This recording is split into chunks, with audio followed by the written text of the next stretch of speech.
বাংলা আমাদের মাতৃভাষা। জনসংখ্যার বিচারে যা বিশ্বের ষষ্ঠ সর্বাধিক কথ্য ভাষা। বাংলাদেশ ভারতের পশ্চিমবঙ্গ, আসাম সহ সমগ্র পৃথিবীর প্রায় ২৬ কোটি মানুষ এই ভাষায় মনোভাব প্রকাশ করতে পারে। এই ভূখণ্ডে বাংলা ভাষার আগেও অন্য ভাষা ছিল। ওই ভাষায় এই দেশের মানুষ কথা বলতো, গান গাইত, কবিতা বানাত। মানুষের মুখে মুখে বদলে যায় ভাষার শৈলী, রূপ বদলে যায় শব্দের, বদল ঘটে অর্থে। অনেকদিন কেটে গেলে মনে হয় ভাষাটি একটি নতুন ভাষা হয়ে উঠেছে। আর এভাবেই রূপান্তরের মধ্য দিয়ে প্রাকৃত ভাষা থেকেই উদ্ভব ঘটেছে বাংলা ভাষা। চলুন স্মৃতির পাতা থেকে শুনে আসি রবীন্দ্রনাথ সরকারের পরিচিত কবিতা দাঁতখানি চাল, মুসুরির ডাল, চিনি পাতা দই, দুটা পাকা বেল, সরিষার তেল, ডিম ভরা করি। পথে হেঁটে চলি, মনে মনে বলি, পাছে হয় ভুল, ভুল যদি হয় মা তবে নিশ্চয় ছিঁড়ে দেবে চুল। বাংলা ভাষার ইতিহাস জানতে হলে একটু পিছিয়ে যেতে হবে। পিছিয়ে যেতে হবে অন্তত কয়েক হাজার বছর। ডক্টর সুনীতি কুমার চট্টোপাধ্যায় মনে করেন পূর্ব মাগধী অপভ্রংশ থেকে উদ্ভূত হয়েছে বাংলা। ডক্টর মোহাম্মদ শহীদুল্লাহ বাংলা ভাষার উৎপত্তি সম্পর্কে অবশ্য একটু ভিন্ন মত পোষণ করেন। তিনি মনে করেন গৌরী প্রাকৃতিক পরিণত অবস্থা, গৌর অপভ্রংশ থেকে উৎপত্তি ঘটে বাংলা ভাষা। সময়ের সাথে সাথে বাংলা ভাষা সমৃদ্ধ হয়েছে বাংলা ভাষার অনেক সাহিত্যিক, কবি, গীতিকার এবং অজস্র ভাষাপ্রেমিক দ্বারা। এমনই এক বাংলা ভাষাপ্রেমিক ছিলেন কবি আলাওল, যিনি ছিলেন সপ্তদশকের এক স্বনামধন্য কবি, ছিলেন বাংলা ভাষার এক মস্ত বড় পৃষ্ঠপোষক। আলাওলের পর অষ্টাদশ শতাব্দীতে বাংলা ভাষাকে সমৃদ্ধ করেছেন রামপ্রসাদ সেন, রামরাম বসু, হেয়াত মাহমুদ, ভারতচন্দ্র রায়ের মতো সাহিত্যিক ও কবিরা। সপ্তদশ শতাব্দীতে বাংলা ভাষাকে সমৃদ্ধ করেছেন লালন ফকির, যিনি নিজে কখনো পুঁথিগত বিদ্যা লাভ করেননি, কিন্তু একাধারে ছিলেন একজন দার্শনিক, কবি এবং গীতিকার। তিনি ধার্মিক ছিলেন, কিন্তু কোনো বিশেষ ধর্মের রীতিনীতি পালনে আগ্রহী ছিলেন না। সব ধর্মের গোড়ামি ছিন্ন করে মানবতাকে তিনি সর্বোচ্চ স্থান দিয়েছিলেন। তার লেখা গান ও কবিতা আজও মানুষকে ভাবায়। তার গানেই তার জীবন দর্শন প্রতিফলিত।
ঊনবিংশ শতাব্দীতে বাংলা ভাষা পেয়েছে মাইকেল মধুসূদন দত্ত, রবীন্দ্রনাথ ঠাকুর, দ্বিজেন্দ্রলাল রায়, শেখ ফজলুল করিম, সত্যেন্দ্রনাথ দত্তের মতো কবি এবং সাহিত্যিকদের, যারা বাংলা ভাষাকে পৌঁছে দিয়েছেন বিশ্ব দরবারে।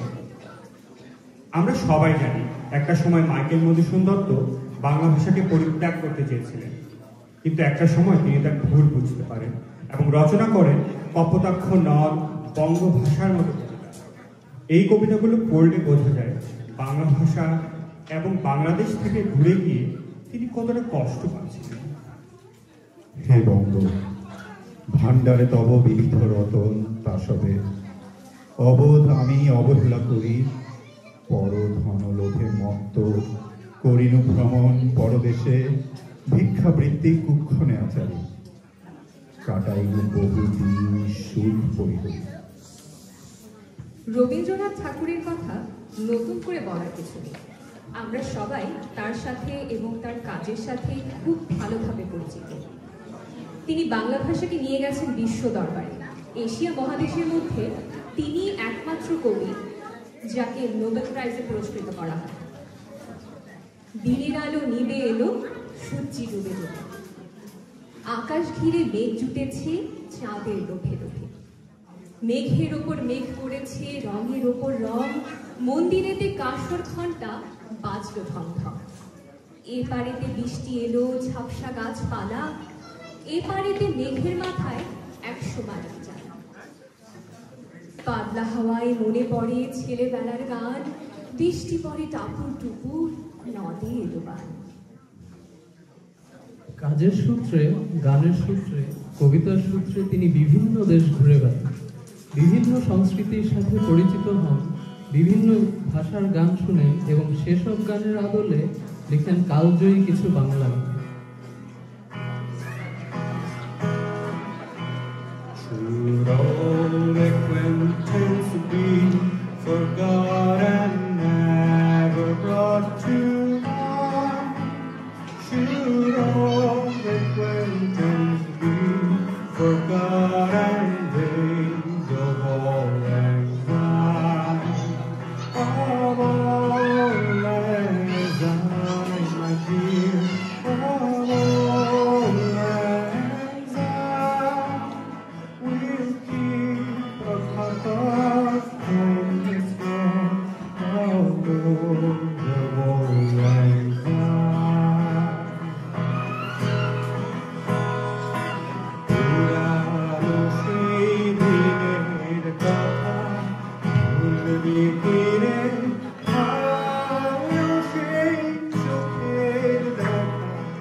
দাশের রূপসী বাংলা এখনো মন ছুঁয়ে যায় প্রতিটি বাঙালির। বাংলার মুখ আমি দেখিয়াছি, তাই আমি পৃথিবীর রূপ খুঁজিতে যাই না আর। রবীন্দ্র পরবর্তী যুগে অন্যান্য অনেক কবি এবং সাহিত্যিকদের সাথে বাংলা ভাষাকে ভীষণভাবে সমৃদ্ধ করেছেন বিদ্রোহী কবি কাজী নজরুল ইসলাম, যাকে আমাদের দেশের জাতীয় কবি পদে সম্মানিত করা হয়েছে। ব্রিটিশ বিরোধী আন্দোলনের সময় এবং স্বাধীনতা যুদ্ধে নজরুলের কবিতা এবং গান অনুপ্রাণিত করেছে হাজারো হাজারো তরুণ তরুণীকে, এবং এত বছর পরেও নজরুলের কবিতা এবং গান আমাদের সমানভাবে অনুপ্রাণিত করছে। গাহি সাম্যের গান, মানুষের চেয়ে বড় কিছু নাই, নহে কিছু মহিয়ান। নাই দেশ কাল পাত্রের ভেদ, অভেদ ধর্ম জাতি, সব দেশে সব কালে, ঘরে ঘরে তিনি মানুষের জ্ঞাতি। নাহি ভয় নাহি ভয়, বল নাহি ভয় নাহি ভয়, বল মা ভই জয় সত্যের জয়। তুই নির্ভর কর আপনার পর, আপন পতাকা কাঁধে তুলে ধর। তুই নির্ভর কর আপনার পর, আপন পতাকা কাঁধে তুলে ধর। ওরে যে যায় যাচ্ছে তুই শুধু বল আমার হয় নিলয়। ওরে যে যায় যাচ্ছে তুই শুধু বল আমার হয় নিলয়। বল আমি আছি আমি পুরুষোত্তম, আমি চির দুর্জয়। বল মা ভই জয় সত্যের জয়। নাহি ভয় নাহি ভয়, বল নাহি ভয় নাহি ভয়, বল নাহি ভয় নাহি ভয়।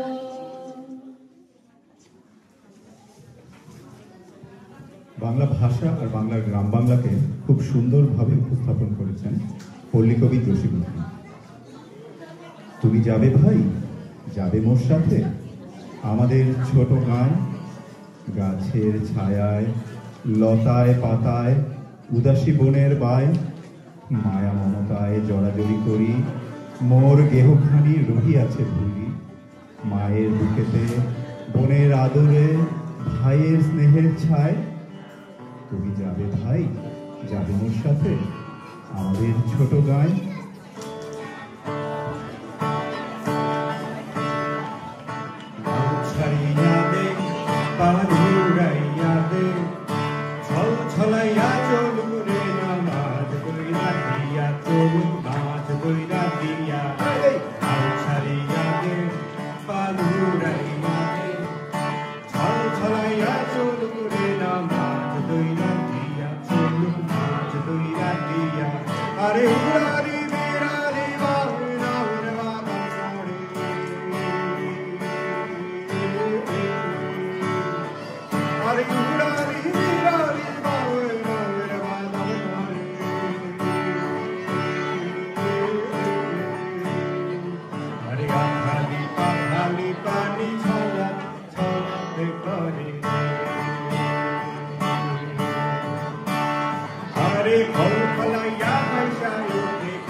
সালে দেশভাগের পরে বাংলা ভাষাকে যেতে হয়েছে খুবই দুর্বিষহ একটি সময়ের মধ্য দিয়ে, যেখানে পাকিস্তানি শাসকেরা বাংলা ভাষাকে দমিয়ে উর্দুকে বানাতে চেয়েছিল আমাদের রাষ্ট্রভাষা। নিষেধাজ্ঞা জারি করা হয়েছিল রবীন্দ্রনাথের লেখাঙ্ক। জিন্না ঢাকা বিশ্ববিদ্যালয় চত্বরে আঙুল উঁচিয়ে বলেছিলেন, Urdu and Urdu shall be the state language of Pakistan. তখন আমাদের দেশের গ্রামার ছেলেরা নো নো করে প্রতিবাদ করেছিল। পথে নেমে আসে বিশ্ববিদ্যালয়ের ছাত্রছাত্রীরা, প্রতিবাদে ফেটে পড়ে বাংলার মানুষ। কুমিল্লার ধীরেন্দ্রনাথ দত্ত পার্লামেন্টে জিন্নার ভাষণের তীব্র নিন্দা করেছিলেন। রাষ্ট্রভাষা রাষ্ট্রভাষা, বাংলা চাই বাংলা চাই, রাষ্ট্রভাষা রাষ্ট্রভাষা, বাংলা চাই বাংলা চাই। কিন্তু ঘাতক আজকের বুলেট স্তব্ধ করে দিতে চেয়েছিল প্রাণের দাবি রাষ্ট্রভাষা বাংলা চাই। 1952 21শে ফেব্রুয়ারিতে বাঙালির রক্তে রঞ্জিত হয়েছিল ঢাকার রাজপথ।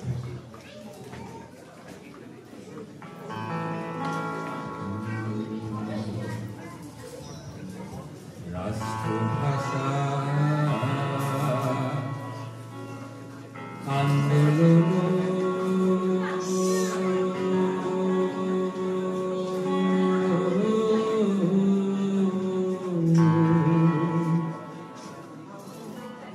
করিলে বাঙালি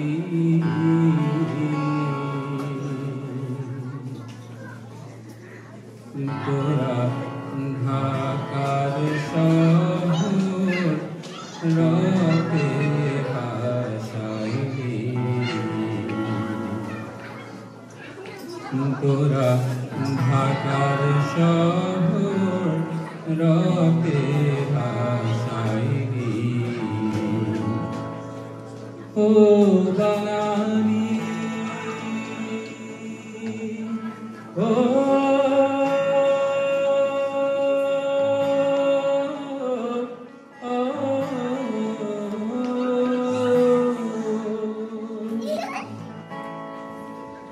বাঙালি রুখে দাঁড়ায় অহিংস প্রতিবাদ। গানে কবিতায় সৃষ্টি হয় 21শে অমর কাব্য। পাখি সব করে রব রাতি পোহাইল, কাননে কুসুম কলি সকলে ফুটিল। কবিকার পাঠশালায় পড়া মন্ত্রের মতো সেই সুর সুর নয়, স্মৃতির মধু ভাণ্ডার। সেই আমার দেশ, মাঠ, বন, নদী, আমার দেশের জারি সারি ভাটিয়ালি মুর্শিদি, আরো কত সুরের সাথে মিশে আছে আমার মায়ের মন। আমার মায়ের গাওয়া কত না গানের কলি। বিন্নি ধানের মাঠের ধারে হঠাৎ কয়েকটা গুলির আওয়াজ, কয়েকটা পাখির গান। শেষ না হতেই তারা ঝরে গেল, পড়ে গেল মাটিতে। সেই শোকে কাল বৈশাখীর ঝড় উঠলো আকাশে। মাঠ কাঁপলো, ঘাট কাঁপলো, বাট কাঁপলো, হাট কাঁপলো, বন কাঁপলো, মন কাঁপলো। ইতিহাস থমকে দাঁড়িয়ে লিখে নিল সব। তাই তো সহস্র পাখির কলতানে আজ দিগন্ত মুখ। তাই তো আজ দেখো এ মিছিলে এসে দাঁড়িয়েছেন আমার মা, যিনি বাংলা ভাষায় কথা বলা বড় ভালোবাসেন। কথায় কথায় কত কথা, কত রূপকথা আর ছড়ার ছন্দে মিষ্টি সুরের ফুল ছড়া। তিনি এখনো এ মিছিলে গুনগুন করে গাইতে পারেন। পাখি সব করে রব রাতি পোহাইল, কাননে কুসুম কলি সকলে ফুটিল। রাখাল গরুর পাল লয়ে যায় মাঠে, শিশুগণ দেয় মন নিজ নিজ হাতে। ভাষা সৈনিক সালাম, বরকত, রফিক, জব্বার, এমনকি 9 বছরের কিশোর রক্ত দিয়ে ভীষণ আত্মত্যাগের মধ্য দিয়ে বাঁচিয়েছিলেন বাংলা ভাষাকে। তাদের জন্য আমরা গলা ছেড়ে বাংলায় গান করতে পারি, কথা বলতে পারি, কবিতা লিখতে পারি। তাদের আত্মত্যাগের কথা সোনালী অক্ষরে লেখা আছে বাংলা ভাষায়।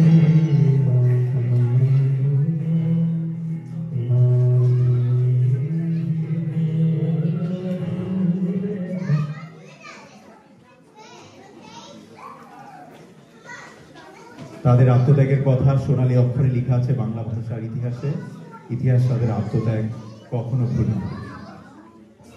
স্বাধীনতা পরবর্তী যুগে এবং সাম্প্রতিক কালে বাংলা ভাষাকে সমৃদ্ধ করেছেন নির্মলেন্দু গুণ, মহাদেব সাহা, শহীদ কাদরী, রুদ্র মোহাম্মদ শহীদুল্লাহ, জয় গোস্বামী, শঙ্খ ঘোষ, সুনীল গঙ্গোপাধ্যায়, হুমায়ুন আহমেদ প্রমুখ কবি এবং সাহিত্যিক। এখানে একটা কথা না বললেই নয়, ইউনিভার্সিটি অফ আয়োয়া, যা লেখকদের মক্কা হিসেবে পরিচিত, সেখানে লেখালেখি এবং পড়াশোনা করতে এসেছিলেন সুনীল গঙ্গোপাধ্যায় এবং হুমায়ুন আহমেদ। তাদের দুজনকেই সে সময় বলা হয়েছিল, তোমাদের লেখা পড়ে আমরা মুগ্ধ, তোমরা বাংলা ছেড়ে ইংরেজিতে আসো, ইংরেজিতে লেখো। প্রস্তাবের সাথে ছিল আমেরিকান গ্রিন কার্ড, গাড়ি, বাড়ি ইত্যাদি লোক। কিন্তু দুজনেই দেশে চলে আসে এবং আমৃত্যু বাংলা ভাষায় সাহিত্য চর্চা করে। বাংলা ভাষায় তাদের অবদান অনস্বীকার্য।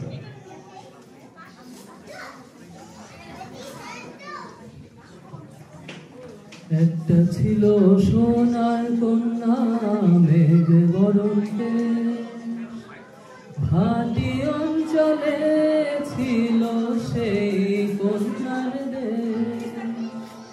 দুই চোখে তারা হারে কি মায়া, নদীর জলে পড়ল কন্যার ছায়া। কন্যা ভুল করিস না, কন্যা ভুল করিস না, আমি ভুল করা কন্যার লগে কথা বলবো না। একটা ছিল সোনার কন্যা মেঘ বরণে, ভাটি অঞ্চলে ছিল সেই কন্যার দেশ। বাংলা ভাষায় প্রথম সিনেমা তৈরি হয় 1930 সালে। সিনেমার নাম দেনা পাওনা। এরপর সত্যজিৎ রায় নির্মিত গুপি গাইন, বাঘা বাইন, হীরক রাজার দেশে, আগন্তুক, পথের পাঁচালী বাংলা ভাষী সিনেমাকে বিশ্ব দরবারে পরিচিত করিয়া।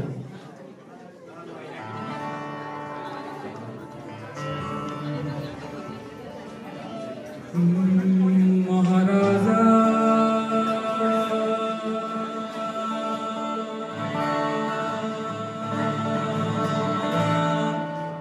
তোমারে সেলাম সেলাম সেলাম সেলাম,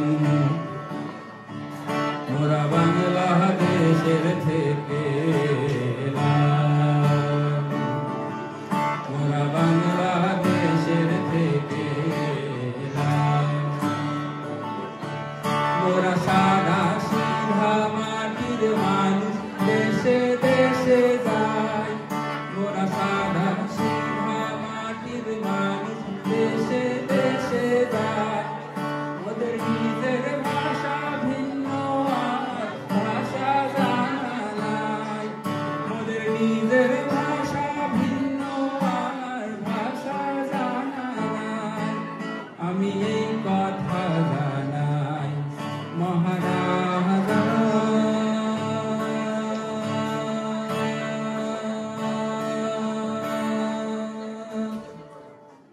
তোমার সেলাম সেলাম সেলাম সেলাম। সত্যজিৎ রায় ছাড়াও তার সমসাময়িক চিত্র নির্দেশক ঋত্বিক ঘটক, মৃণাল সেন প্রমুখ বাংলা ভাষা এবং বাংলা ভাষী সিনেমাকে সমৃদ্ধ করে। আমরা স্মরণ করছি আধুনিক বাংলাদেশের অন্যতম শ্রেষ্ঠ চিত্র নির্দেশক তারেক মাসুদ ও মিশুক মনিরকে। আমাদের দেশের আঞ্চলিক ভাষা যেমন মণিপুরি, মারমা, সাঁওতাল, চাকমা ইত্যাদি ভাষাগুলো প্রত্যক্ষ ও পরোক্ষভাবে বাংলা ভাষাকে করেছে সমৃদ্ধ। ভাষা দিবসের এই পবিত্র মাসে এই ভাষাগুলোর প্রতি সম্মান দেখাতে আমরা পরিবেশন করছি চাকমা ভাষার গান।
বাংলা ভাষীরাই প্রথম জাতি যারা ভাষার জন্য রক্ত দিয়েছে, অনুপ্রাণিত করেছে আরো অনেককে অন্য ভাষার মানুষকে নিজের ভাষার জন্য রুখে দাঁড়াতে, নিজের ভাষার মর্যাদা যাতে অক্ষুণ্ণ থাকে তার জন্য লড়াই করতে। 1999 সালে ভাষা সৈনিকদের এই আত্মত্যাগকে সম্মান দেখিয়ে ইউনেস্কো 21শে ফেব্রুয়ারিকে আন্তর্জাতিক মাতৃভাষা দিবস হিসেবে ঘোষণা করে। আজ পুরো বিশ্ব 21শে ফেব্রুয়ারিতে নিজের ভাষার প্রতি সম্মান দেখায়, তার সাথে সম্মান দেখায় বাংলা ভাষাকে এবং সেই সব ভাষা সৈনিকদের যারা ভাষার জন্য নিজের প্রাণ বিলিয়ে দিয়েছে। আন্দোলন বা যুদ্ধ অনেকভাবেই করা যায়। অনেকেই নিরলসভাবে এখনো সংগ্রাম করে যাচ্ছে বাংলা ভাষার জন্য। তেমনই একজন অভ্র কিবোর্ডের প্রতিষ্ঠাতা ডাক্তার মেহেদী হাসান। অনেক কৃতজ্ঞতা আমাদের তার প্রতি। গ্লোবালাইজেশনের জন্য আজ বিদেশি সংস্কৃতি আমাদের কাছে খুবই প্রাসঙ্গিক। আমরা প্রায়ই অন্য ভাষায় গান শুনি, সিনেমা দেখি, বই পড়ি এবং সেটা খারাপ কিছু নয়। একাধিক ভাষা জানা এবং বিভিন্ন ভাষার চর্চা করা অবশ্যই প্রশংসনীয়, কিন্তু তার সাথে আমাদের খেয়াল রাখতে হবে যেই ভাষা আমাদের মাতৃভাষা, যেই ভাষার জন্য ভাষা সৈনিকেরা নিজের জীবন দান করে দিয়েছেন, সেই ভাষার যাতে অপমর্যাদা না হয়। বিদেশি ভাষাকে বড় করে দেখতে গিয়ে আমরা যাতে নিজের ভাষাকে ছোট করে না দেখি, নিজের ভাষার অবমূল্যায়ন যাতে না করি। বিদেশি ভাষার সাথে সাথে আমরা যাতে নিজের ভাষার চর্চাও সমানভাবে করে যাই, এই প্রার্থনা করে আজকে আমরা শেষ করেছি।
সবাইকে ধন্যবাদ। আমি এই পর্যায়ে আমাদের স্ক্রিপ্ট যে লিখেছে চিরদিনকে বলবো আমাদের সাথে এসে দাঁড়ানোর জন্য, এবং আমরা সবাই মিলে জাতীয় সঙ্গীতের মাধ্যমে আমাদের অনুষ্ঠানটা শেষ করব।